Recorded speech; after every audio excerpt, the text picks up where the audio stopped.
So I recently got a question from one of our viewers: how do we protect our chickens? Well, the more I thought about it, the more I realized I never quite covered that topic on our channel. So that's exactly what we're going to do here for you today. We're going to first tell you how we protect our chickens, how we keep them safe, what we're doing.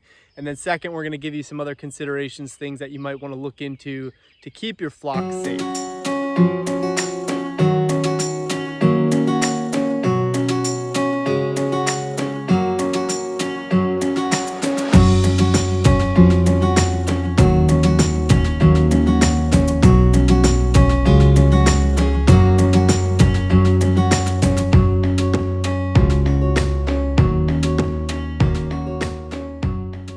So what is going on, guys? Welcome back to the farm. We're sitting out here in the pasture tonight. Like I said in the intro, we're going to talk to you a little bit about chicken protection, how you keep your flock safe.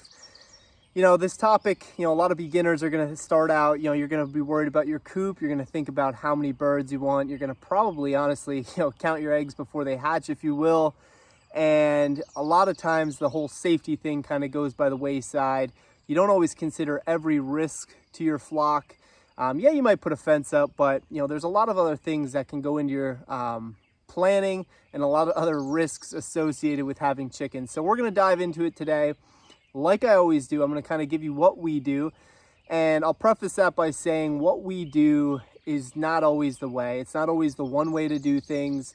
In a lot of instances, it probably won't work for a lot of you. So we're going to talk about what we do, and then I'm going to give you some other considerations, things to think about. And what I would always encourage is, take a little bit of everything. Check out my channel, check out the next guy's channel, kind of blend that stuff together, come up with your own ways of doing these things. That's what I've done over the years, and I've found that's where we have the most success. When you strictly try to copy one person, a lot of times it's just not going to work for you. Your land, your landscape, your whole layout's just set up differently. So that's the hard reality to it. You can't just copy and paste, and I think also that's the beauty of this whole homesteading journey. So let's dive into it. We're going to tell you how we protect our chickens, and to be honest, guys, there's not a whole lot to it, so let's dive into it. So as promised, we're going to talk about our setup first. Our chicken coop sits smack down right behind me here in our woven wire pasture. This thing was originally designed for sheep, then we put the pigs in, and now the sheep are back rotated through. That's aside the point. The chicken coop is right in here. The woven wire is going to serve as a little bit of protection. Now, the whole plan for that, our coop is already here, and we just put the fence around where they were, figuring chickens can really run with any animals, but it does serve as an extra layer of protection. Our last video that I did and talking about raising pasture-raised eggs for no cost, I'll put a link above. We talked about how our chickens are absolutely 100% free range, meaning they have no limits whatsoever here on our farm. So what that means is sometimes they're in the fence, sometimes they're not. We don't really do anything to keep them in this woven wire. In fact, more times than not, they're going to be in our next pasture over. So to the east here, straight ahead of me, if they go out to the east, they will be sitting with our pigs. Our pigs serve as a great deterrent for predators. We're not going to have any fox or any hawk issues with our pigs there. It's just not going to happen. No animal is going to mess with a 350-pound boar, or even the piglets, who at this point are, pushing, 75, 80 pounds. A natural predator to a chicken really isn't going to go in there and, mess around when there's other animals in there like the pigs. So we talk about that a lot. Our pigs, it's an unsung benefit to having pigs. They serve as that natural deterrent, kind of that defense bodyguard, I guess you would say. So if they go to the east, they're in with the pigs, they're safe there. If they go to the north, they're going to be in our larger sheep pasture. That is entirely fenced in by high tensile fencing. It's about 3 acres total. Obviously, there's a little bit of risk there. Some things can go through that tensile, but for the most part, they're still going to be safe. There's still electrified fencing as a perimeter.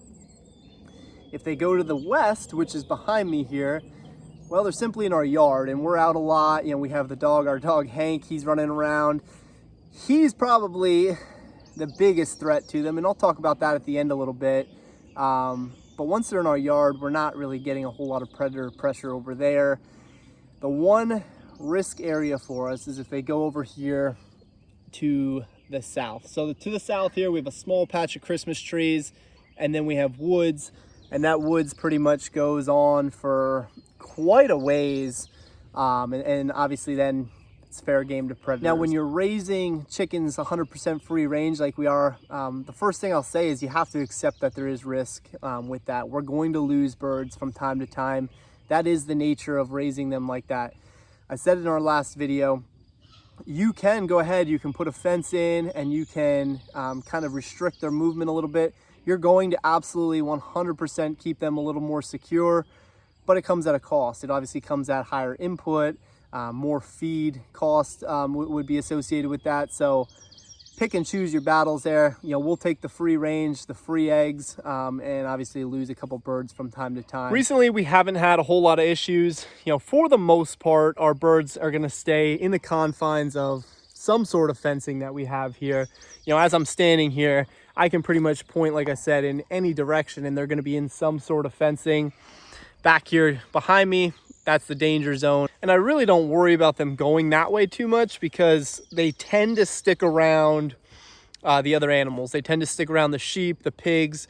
That manure load is great nutrients for them, so they tend to kind of migrate to where the animals are and stay at least, like I said, somewhere within the boundaries of this fence. That's the way we're gonna do it here.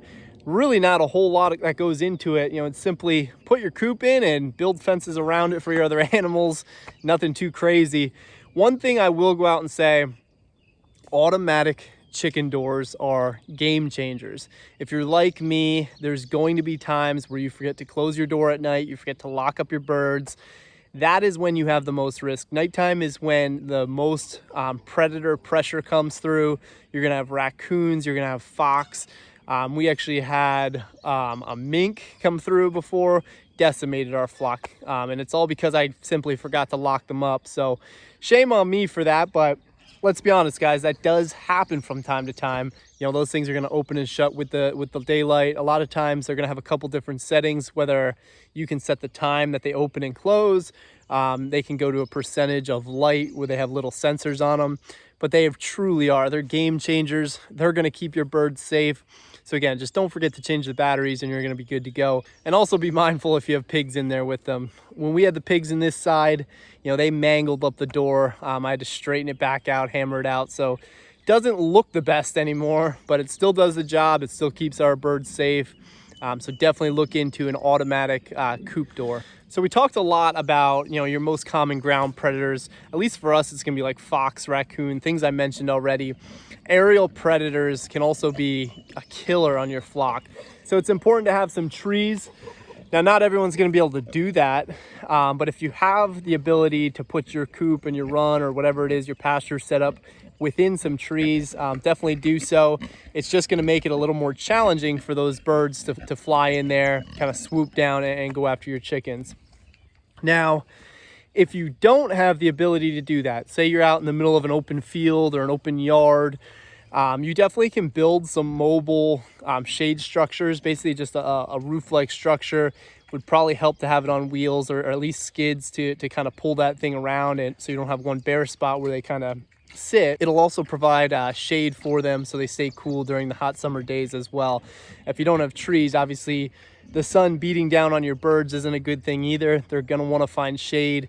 So it kind of serves dual purposes there, but you definitely can build something.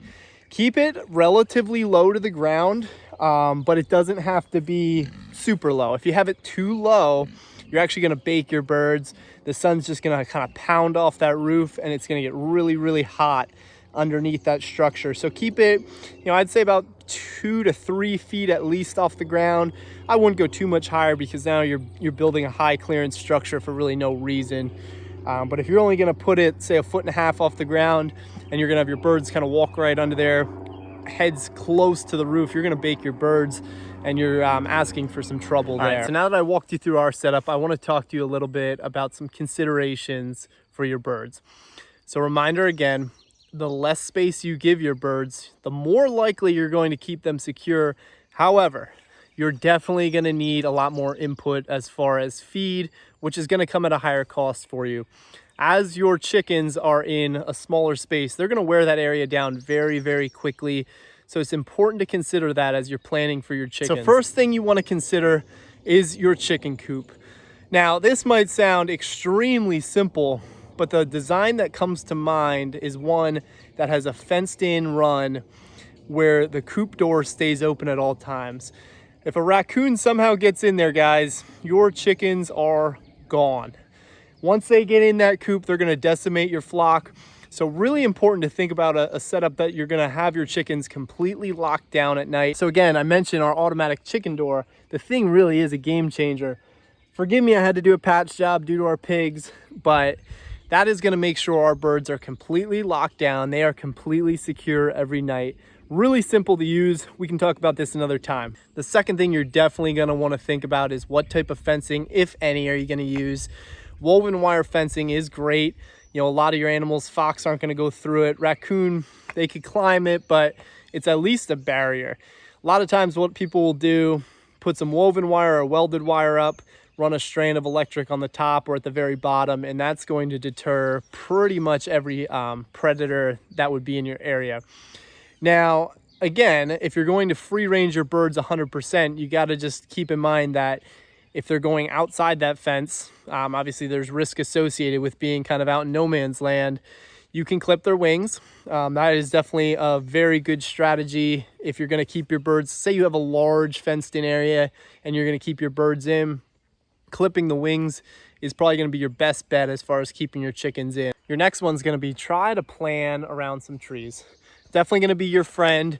We haven't had too many issues here with hawk pressure, but depending where you're at in the country, birds can definitely be a huge burden on your flock and definitely wreak some havoc for you. So plan accordingly. Again, if you can't put your coop and run or your setup near a wooded area, definitely consider building some mobile shade. Again, it's gonna kind of double down for you as shade and aerial protection.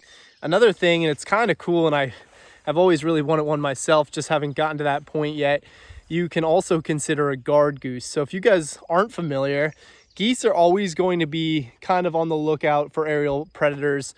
They're always going to be looking up and they will sound the alarm. Believe me, they'll sound the alarm if they see something. All the chickens will go running. If you've never seen it, definitely go look that one up. It's pretty cool to see, and it's something that, hey, maybe one day we'll have here. I just think that the geese personality would be really cool to have here on the farm. But anyway, a guard goose is a possibility for you to protect from hawks and so forth. And I guess at this point, I should backtrack a little bit now that I'm down kind of near our creek. Location on your property is important. We are kind of along the creek bed here on the other side of this thick stuff. Probably not the best spot in a lot of instances or for a lot of people, because a lot of times your predators, you know, our mink that came up here to our coop, that's exactly what happened. They travel the waterways, they just run right up there. You know, the fox, they like all this thick stuff that's in here. Anything that's gonna provide cover for them is gonna be a threat to your chickens. So keep in mind kind of your location on your property as well. That is important. If you can keep them closer to your house, obviously you have more foot traffic. If you have a dog or something like that, that's gonna be a natural deterrent. But this made sense for us. And again, we have the woven wire fencing that has stuff grown all up in it now. But we have woven wire fencing here. We have the electric on the other side. So it's turned out to be an okay location. And that's why I said, not everything that we're doing is going to work for everyone else, and vice versa. You know, everyone kind of has to develop their own plan and their own design that works for them. Now, I mentioned dogs. Dogs are probably very underrated. You know, a lot of times you're looking this stuff up or you're talking to people about predators for chickens. Dogs, honestly, guys, are probably the biggest threat to most people's chickens. You know, our dog Hank, he loves them, but he's a threat to them. You know, he'll go after them, and depending on how he gets them, he accidentally hurts them. He doesn't have a harmful bone in his body, but he still grabs a hold of them from time to time. Most dogs, as soon as they get them, they're gonna kill them. So it's always something to consider. If you're in a neighborhood, you have a lot of dogs around, your chicken hops over the fence, well, it very easily could be a dead chicken. So I definitely think you need to consider that. Whether, you know, maybe your gate's your weak point and a dog can slip through your gate. Well, again, if your chickens have nowhere to go, similar to that poor coop and run setup, if your chickens have nowhere to go, they're gonna be in for it, guys. So Think about dog pressure as well. You know, don't just think about foxes, raccoons, things like that. And obviously there's other predators out there that can go after your chickens, but I kind of hit on the main ones, at least for us, and probably check the box for most of you guys as well. Understand there's lots of other things you can do out there as well. Just hit on some main ones, things for you to definitely consider. Again, think about those dogs, guys. I'm telling you, that's probably the most underrated predator for chickens. So definitely consider what's going on around you. You know, maybe you just have a neighbor that's walking up the road. All it takes is a split second and a dog's gonna take that chicken. You really have to just ask yourself, what level of risk are you willing to take? Again, if you're gonna free range your bird 100%, you're gonna have a lot more risk. You're going to lose some birds, and you're probably going to have to plan for that by cycling in some new birds every year. You're also gonna have very minimal to zero feed cost. If you're gonna confine your birds to a small area, your risk is definitely gonna be very, very low. I don't wanna say zero, but close to zero risk. But your feed cost, your input is going to skyrocket. Quite honestly, your quality of your egg and your chicken probably won't be as good either, although I would still say it's much better than anything you're gonna get out of the store. So all things to take into consideration, all things to think about. And I really appreciate the viewer throwing that question out, getting my gears turning a little bit. If you guys like this one, as always, give us a thumbs up. We really appreciate you watching us tonight. And if you haven't started producing your own food, you haven't gotten chickens yet, definitely consider it, guys.